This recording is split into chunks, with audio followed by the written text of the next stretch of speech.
Bapakku yang di surga, kembali sore ini aku mau membaca firman-Mu. Ya Tuhan, urapi aku terus agar aku menjadi kudus di hadapan-Mu, agar aku bisa menjauhi larangan-larangan-Mu, menuruti perintah-perintah-Mu. Sucikan hidupku Tuhan, sucikan tubuhku. Aku mau hidup kudus, aku mau tubuhku ditahirkan. Ampuni salah dan dosaku, jika selama ini aku banyak bersalah kepadamu. Tahirkan aku Tuhan, aku ingin bertobat setiap detik dalam hidupku, agar aku menjadi kudus dan layak di hadapan-Mu, agar aku dapat melawan segala tipu muslihat iblis, dan kuasa-Mu ada di tanganku, karena Tuhan Yesus memberikan aku kuasa. Aku percaya bahwa Bapa memberikan kuasa kepadaku untuk melawan segala tipu muslihat iblis melalui firman-Mu, dan nama Yesus, darah Yesus Kristus akan menyucikan aku terus setiap hari, agar aku dapat hidup kudus, dapat benar-benar menjalani kekudusan di hadapan-Mu, agar aku layak menjadi anak-anak-Mu yang menjadi terang bagi dunia ini. Terima kasih Tuhan, biar firman-Mu menerangi hati dan jiwaku juga, dapat menerangi semua orang agar dapat mengenal Engkau secara pribadi. Terima kasih Bapa di surga, dalam nama Yesus, firman-Mu berkuasa atas hidupku. Amin. Pembacaan firman Tuhan sore hari ini terambil dari kitab Matius pasal 15 ayat 1 hingga dengan ayat yang ke 39.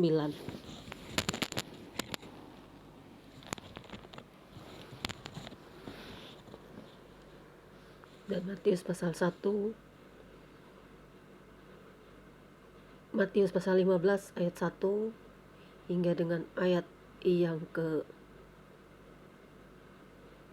20 dengan perikop perintah Allah dan adat istiadat Yahudi. Terdapat juga di Markus 7 ayat 1 sampai 23 yang berbunyi demikian.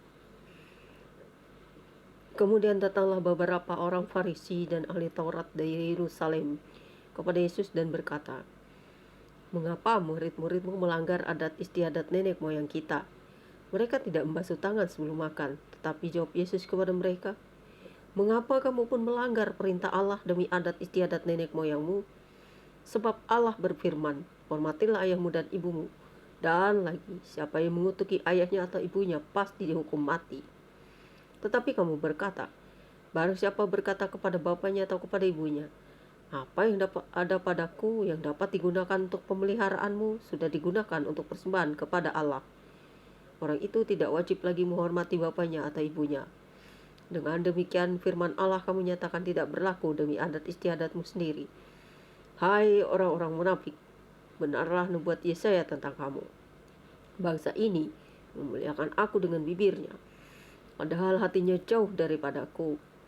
Percuma mereka beribadah kepadaku, sedangkan ajaran yang mereka ajarkan ialah perintah manusia. Lalu Yesus memanggil orang banyak dan berkata kepada mereka, dengar dan camkanlah, bukan yang masuk ke dalam mulut yang menajiskan orang, melainkan yang keluar dari mulut, itulah yang menajiskan orang. Maka datanglah murid-muridnya dan bertanya kepadanya, engkau tahu bahwa perkataanmu itu telah menjadi batu sandungan bagi orang-orang Farisi? Jawab Yesus, setiap tanaman yang tidak ditanam oleh Bapakku yang di sorga akan dicabut dengan akar-akarnya. Biarkanlah mereka itu. Mereka orang buta yang menuntun orang buta. Jika orang buta menuntun orang buta, pasti keduanya jatuh ke dalam lubang. Lalu Petrus berkata kepadanya, jelaskanlah perumpamaan itu kepada kami. Jawab Yesus, kamu pun masih belum dapat memahaminya? Tidak tahukah kamu bahwa segala sesuatu yang masuk ke dalam mulut turun ke dalam perut, lalu dibuang di jamban? Tetapi apa yang keluar dari mulut berasal dari hati, dan itulah yang menajiskan orang. Karena dari hati timbul segala pikiran jahat, pembunuhan, perzinahan, percabulan, pencurian, sumpah palsu, dan hujat. Itulah yang menajiskan orang. Tetapi makan dengan tangan yang tidak dibasuh tidak menajiskan orang. Kemudian Injil Matius pasal 15 ayat 21 hingga dengan ayat yang ke-28 dengan perikop baru. Perempuan Kanaan yang percaya, bandingkan juga atau terdapat di Markus pasal 7 ayat 24 sampai 30 yang berbunyi demikian. Lalu Yesus pergi dari situ dan menyingkir ke daerah Tirus dan Sidon. Maka datanglah seorang perempuan Kanaan dari daerah itu dan berseru, "Kasihanilah aku ya Tuhan, anak Daud, karena anakku perempuan kerasukan setan dan sangat menderita." Tetapi Yesus sama sekali tidak menjawabnya. Lalu murid-muridnya datang dan meminta kepadanya, "Suruhlah ia pergi." Ia mengikuti kita dengan berteriak-teriak.